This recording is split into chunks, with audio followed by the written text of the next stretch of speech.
As I started to make some generalizations and started to see some patterns, it had the feel of a puzzle to me. Sort of, why are certain arrangements of facial markings preferred? Why, are there any rules? This tradition is basically unspoken, so it's passed along from person to person, not through any explicit instruction, but just by seeing an example of one and then repeating that oneself. So I think the most useful metaphor that I arrived at is the Nazca lines in Peru. And here is a photograph of the lines that are taken at ground level. And over 1,000 years ago, members of an ancient culture in Peru developed this tradition in which they would make large-scale designs by removing dark-colored pebbles from the light-colored surface of the desert. And the interesting thing about this tradition is that there was no higher point from which to view the designs. So this was on the highest part of the country. There was no bird's eye view, in other words. But yet, when you were able to get high up in the air through airplanes and the advent of aerial photography, you could see these stunning large-scale designs. So one of the questions is, how are they able to, without having that perspective themselves, be able to create these designs? And so the analogy to the statues is this. When you only see one statue at a time, you see it for what it is.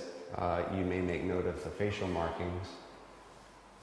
You sometimes will have the good fortune of seeing two side by side, but rarely more than that.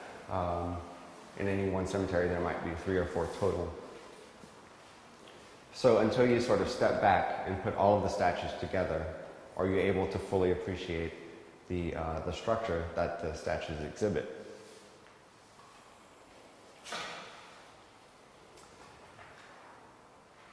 And this is sort of an answer to the puzzle. I don't know if it's the answer, but it certainly explains a lot.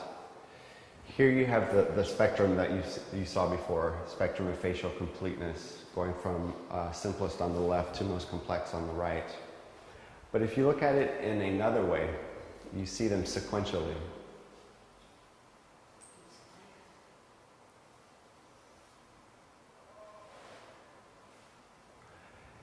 You get the sense of an emergence, of a sort of a coming to life, a fleshing out of the statue, a ghost becoming a person. And you see all the stages in between.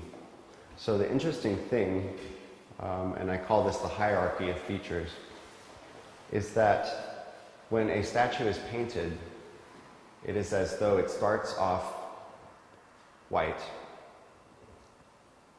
and features are added along the way: blue, flesh, hair, eyes, eyebrows, lips, in that order. So you never skip over. And all of the statues, except for a handful, obey this generalization.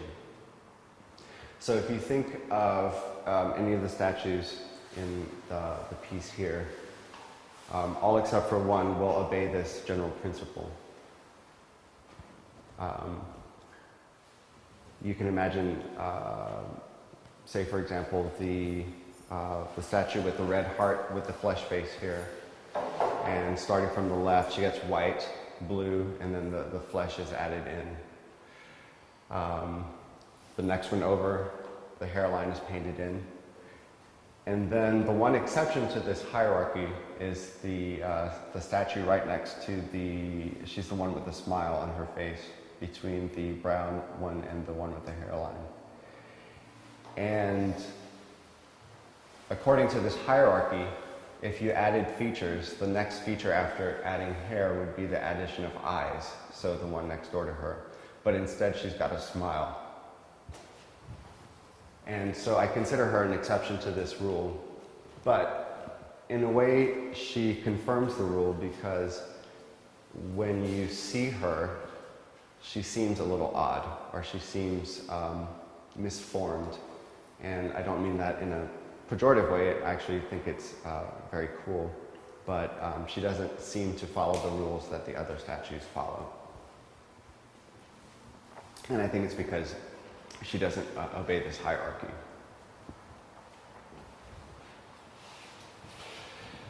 So, putting this all together into the piece that you see here, I thought of the analogy of the alphabet, because it seemed to me like these were basic building blocks, a basic vocabulary that can be described for this tradition.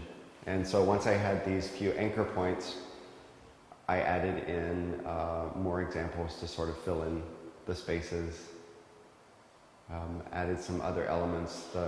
The wasp nest here is meant to signify a sort of emergence and a larval kind of insectoid emergence that the statue in I, for me, represents very kind of primitive structure.